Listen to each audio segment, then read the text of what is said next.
Light में छिप छिप के रहती हूँ, दर्द की ठोकरें खा रही हूँ कि कहाँ जाऊँ। मेरी गुहार कि मुझे न्याय मिलना चाहिए, इंसाफ मिलना चाहिए। मुझे रख के जितना डीजी के यहाँ मैंने एप्लीकेशन दिया था, एसपी के यहाँ एप्लीकेशन दिया था, मेरी कोई कार्रवाई नहीं की जा रही है। पापा लोग बोले मैं नहीं रखूँ, पापा लोग नहीं, मैं दर दर के ठोकरे खा रहा हूँ, कानून की तरफ जा रहा हूँ तो कानून कोई मेरी सुनवाई नहीं कर रहा है। नमस्कार, आप देख रहे हैं भारत कवरेज न्यूज और मैं हूं विभास। आजकल प्रेम विवाह का एक ट्रेंड चल चुका है। भोली भाली लड़कियों के साथ युवक प्रेम संबंध बनाते हैं, फिर उन्हें बहला फुसला के ले जाते हैं और फिर प्रेम विवाह कर देते हैं और बाद में उसका नतीजा क्या होता है, अक्सर छोड़ देते हैं। अक्सर आप इस तरह का कहानी सुनते होंगे कि लड़की अपने घर द्वार को छोड़ के जाती है, फिर जिस पति के साथ लव मैरिज करती है फिर पति वही छोड़ देता है। कुछ ऐसे कांड भी हुए हैं, जैसे वो श्रद्धा का कांड रहा हो, ऐसे रहे हैं। लेकिन ये मेरी खबर उन लोगों के लिए भी सबक होगी जो लड़कियां, युवतियां, युवकों के जाल में फंस जाती हैं। मेरे साथ एक ऐसी ही लड़की हैं जिनके साथ ऐसी ही घटना हुई है। इनके साथ भी शादी की गई, उसके बाद पति ने मारपीट के छोड़ दिया। क्या नाम है आपका? अनीसा गौर। अनीसा, पहले आपकी शादी कहाँ हुई थी? बेलवा में। आप रहने वाली कहाँ की है? सराय हरिराम दुबे के पूरा में। अच्छा, बेलवा में आपकी शादी कब हुई थी? 18 मई को। 18 मई को। ससुराल कितने दिन थी आप? 1 हफ्ता। 1 हफ्ता थी। ससुराल से आने के बाद क्या घटना घटी आपके साथ जो है? मैं घर आई, मेरे पापा बुला के लाए घर पे। 27 तारीख को रात को लड़का बुलाया और मैं बात करने की गई थी और 2-3 लोग थे, मुझे किडनैप करके ले गए और मुंबई में रखे, बांध के वहाँ 2 हफ्ता मुझे रखे थे। मुझे मारा, मुझे पीटा और मेरे साथ जबरदस्ती की उन लोगों ने। फिर उसके बाद उन्होंने कोर्ट मैरिज की हमारे साथ, शादी ब्याह करके फिर मुझे घर ले आया। घर ले आकर ये 3-4 लोग थे, वो लोगों ने मुझे वहाँ भी मारा पीटा और वहाँ मुझे मार पीट के छोड़ दिया। जिसका नाम, पहले ये बताओ, तुम जान पहचान तो लड़के से रही होगी ना? कुछ हाँ, लड़के से था। कितने दिन पहले से जान पहचान था? 5-6 साल से। तो अच्छा लड़का था बातचीत करने में? हाँ ठीक था, पड़ोसी था। अच्छा। घर के सामने उसका घर था, ठीक था। ठीक था। तो तुमको लगता था कि ये अच्छा लड़का है? हाँ ठीक था, पर हाँ अच्छा था, जो जस्ती मुझे किडनैप करके लेके गया। तो नहीं, जिससे शादी, जैसे तुम अपने ससुराल से वापस आई तो तुमको तो तैयार भी किया होगा ना, चलो हम शादी करेंगे, या कुछ इस तरह किया था? कैसे? नहीं, ये नहीं किया था मुझसे कि तैयार हो मुझे शादी करो। मैं ये सब नहीं किया, मेरी शादी हो गई थी। मैं बोली मैं अपने घर, तुम अपने घर रहो। और फिर मुझे जो जस्ती साथ मेरे साथ किया और मुझे लेके गया। अच्छा, तो कई तारीख को ले गया यहाँ से? 27 तारीख को। 27 को। तो कहाँ ले गया? मुंबई में ले गया था। तो मुंबई कितने दिन साथ में रहे आप? 6 महीने थे उसके साथ। 6 महीने उसके साथ थे। 6 महीने थे। तो 6 महीने साथ में थी, तो शादी कहाँ किया वहाँ आपने? वहाँ मुंबई में कोर्ट मैरिज में किए थे, नाम तो नहीं आते और नोटिस में सुना वहीं किए थे। मुझे पूरी जानकारी नहीं था कोर्ट मैरिज में कहाँ किया जाता है। तो आपका गाँव कौन सा बता रहे थे अपना? सराय हरिराम दुबेपुरा। तो लड़का का नाम क्या है जिसके साथ? अभिषेक यादव। पड़ोसी है आपका? हाँ पड़ोसी है। अच्छा, तो जब वहाँ शादी आपकी तो कितने दिन वहाँ साथ में रहे? पहला वाला? नहीं, दूसरा वाला। हाँ, ये 6 महीने जो लेके गए थे। 6 महीने थे। 6 महीने। 6 महीने मुंबई में? हाँ मुंबई में। अखिल मुंबई से यहाँ कैसे चली आई, क्या हुआ? यहाँ आके उसके पिता ने बुलाया कि बेटा आओ, हम तुम दोनों को रखेंगे, मेरे को हार्ट अटैक आया, देख लो। ठीक, तो हम दोनों आए। ये कुश पांडे और राम सकल और विशाल श्रीवास्तव, इन तीनों ने ले आया और इसके पिता इलाहाबाद से मुझे लेकर आए, गाड़ी लेकर इलाहाबाद से आया। 17 तारीख को गाड़ी पकड़े थे, अगले महीने में 18 तारीख को हम लोग आए घर। और घर में आते ये लोग ने मेरा फाड़ा, ये जो 3 लोग इनके दोस्त थे, ससुर के दोस्त थे, और दारू पी के मुझे मारा पीटा और मार के मुझे घर से बाहर निकाल दिया। फिर उसी मौके पे मैंने 112 पर फोन लगाया, पुलिस मौके पे आई, मेरी कोई कार्रवाई नहीं की। मुझे मेरे मायके पहुंचा के वो चले गए, बोले फूलपुर थाना मायके FIR दर्ज करो। मैंने FIR दर्ज की, वहां भी मेरी कोई कार्रवाई, कोई सुनवाई नहीं की जा रही है। जिसके ऊपर तुमने भरोसा किया, जिसके साथ कोर्ट मैरिज किया, भरोसा किया होगा तभी ने कोर्ट मैरिज किया, फिर वो कैसे तुमको छोड़ दिया? क्यों दगा दे दिया? वो उसको उससे बात नहीं की?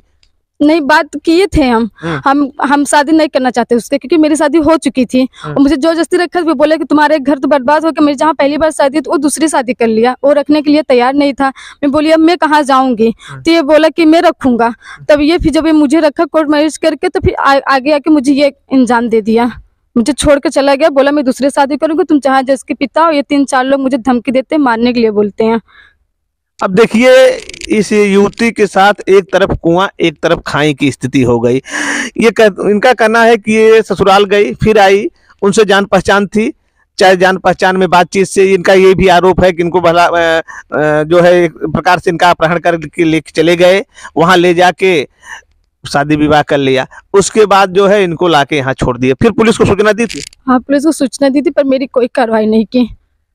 कहाँ दी थी? फूलपुर थाना में। कितने तारीख को दिया एप्लीकेशन आप? 22 तारीख को। पुलिस क्या कहती है आपको वहाँ जाते हैं? पुलिस बोली कि जाओ घर, मैं सुनवाई करूंगा। एक बार भी पुलिस नहीं आया हमारे घर, पैसा ले लेकर के मेरा कोई कार्रवाई नहीं कर रहे हैं। मैंने फोन भी किया, फूलपुर थाना में गया, मुझे डांट फटकार के मुझे भगा देते थे दरोगा लोग। कोर्ट का कागज शादी का दिखाया आपने? हाँ, सब दिखाया था मैंने। उसके बाद भी नहीं सुन रहे हैं? नहीं सुन रहे हैं। उच्च अधिकारियों के पास गई थी? हाँ, एडीजी के यहाँ मैंने एप्लीकेशन दिया था, एसपी के यहाँ एप्लीकेशन दिया था, मेरी कोई कार्रवाई नहीं की जा रही है। यहाँ से ले गया, आपसे शादी कर लिया, एक प्रकार से आपने भरोसा भी किया होगा जब शादी कर लिया। हाँ, तो हाँ, मेरा जब पहली बार शादी हुई थी, वहाँ जब दूसरा वो कर लिया तो मैं कहाँ जाऊंगी? मजबूरी तब थी। हाँ, तो मैं मजबूर हो गई। मेरे घर वाले बोले मैं नहीं रखूंगा। हाँ। वो तो कर लिया, दूसरा का वो रखता तो आओ तुम रहो, वो कर लिया, मैं दूसरा कर लिया, मैं नहीं रखूंगा। अब मैं बोली कहाँ जाऊं? तो मैं बोले तब तुम रखो, तुम लेकर आओ जो जस्ती मुझे रख के। तब वो बोला मैं रखूंगा, तो मैं मजबूर, मुझे उससे शादी करना पड़ा रखने के लिए। अब फिर अब आके मुझे छोड़ा कि नहीं रखूंगा, धोखा दे रहा है मेरे को। इनको धोखा अब दे रहा है, इनका कहना है कि छोड़ दिया। तो आपने इतना भरोसा उस लड़के पे किया, मान लीजिए, और शादी भी कर ली, फिर उससे कभी बातचीत करने का प्रयास नहीं किया आपने? मैंने किया, वो फोन बंद कर रखा है, सिम बात नहीं करता। एक दो बार फोन खोलता है तो उसके बाद फिर बंद कर लेता है, गाली दे के फोन रख देता है कि तुम्हारी शादी जो हुआ है पहले वो छूट जाए, फिर मैं दूसरा करके तुम्हारी तीसरी जगह शादी ना हो पाए।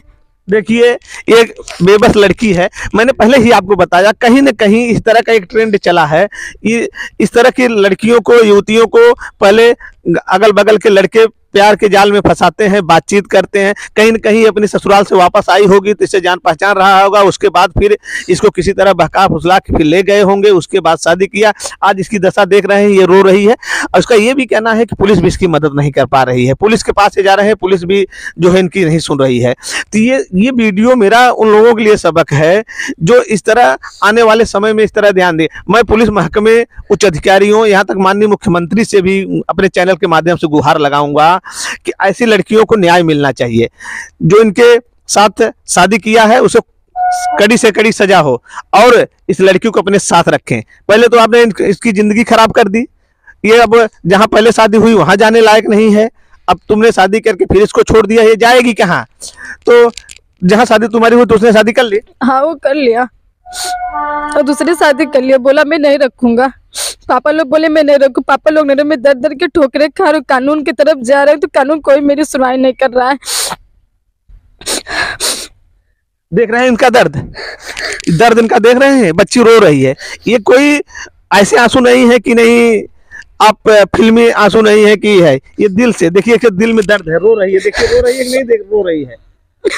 इसका वीडियो देखने के बाद उच्च अधिकारी को तो ध्यान देना चाहिए, पुलिस महकमे को देना चाहिए, एसओ को देखना चाहिए, एसपी को देखना चाहिए। इलाहाबाद के एसपी पुलिस अधीक्षक से मैं गुहार करूंगा, इसको न्याय मिलना चाहिए।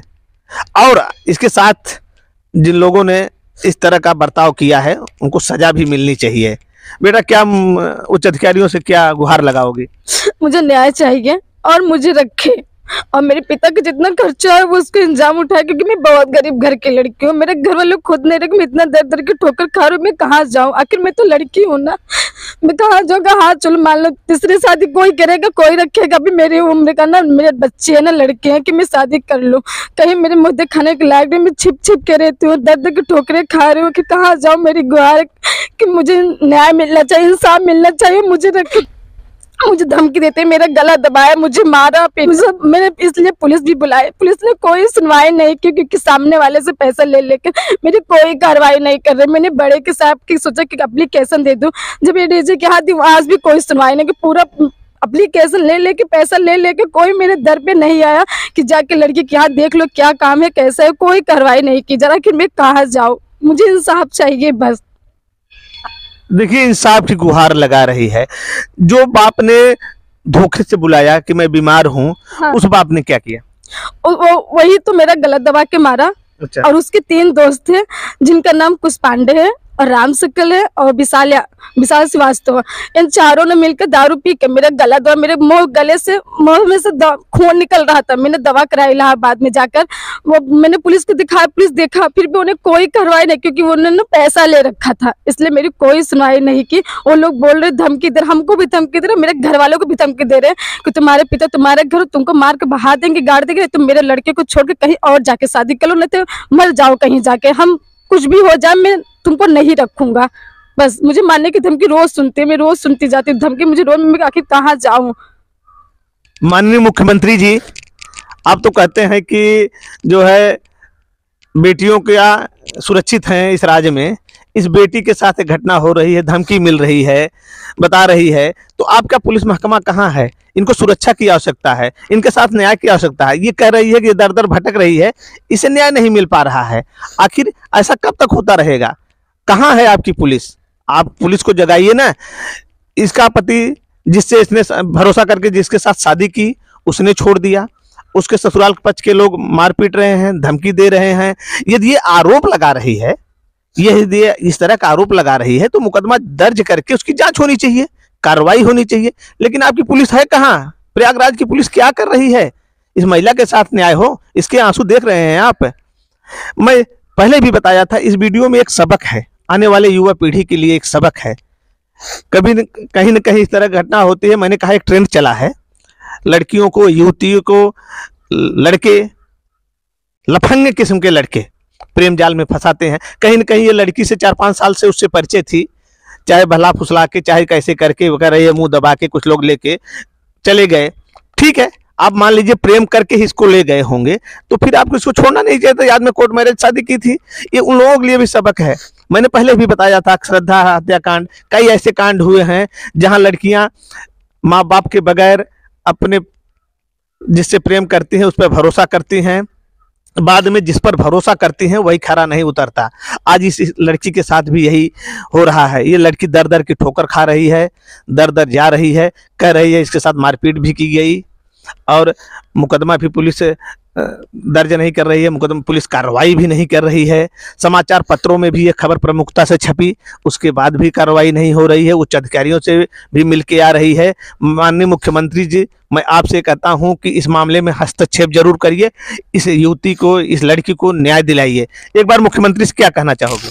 बस मैं यही कहना चाहती हूँ, मुझे न्याय चाहिए, मुझे रखे बस, और कुछ नहीं। मैं कहाँ जाऊंगी? मैं बहुत दर दर के ठोकरें खा रही हूँ, मेरे घर वाले भी नहीं रखे हैं, ना वो वाले रख रहे, मैं कहाँ जाऊँ? मैं रोड पे रह के ठोकरें खा रही हूँ, मैं किससे सुनवाई करूँ? मैं पूरी जगह दौड़ते दौड़ते थक गई हूँ, कोई मेरी सुनवाई नहीं कर रहा है। देखिए, जो पति था जिसके साथ शादी हुई थी, वो शादी कर लिया, अब न वो वहां जा सकती है, न ये पति ले जा रहा है। इनके साथ एक बड़ी अजीब की स्थिति हो गई है। इस अजीब स्थिति से शासन प्रशासन इनको बाहर निकाले और कार्रवाई करे। इस वीडियो में बस इतना ही। नमस्कार, जय हिंद, जय भारत।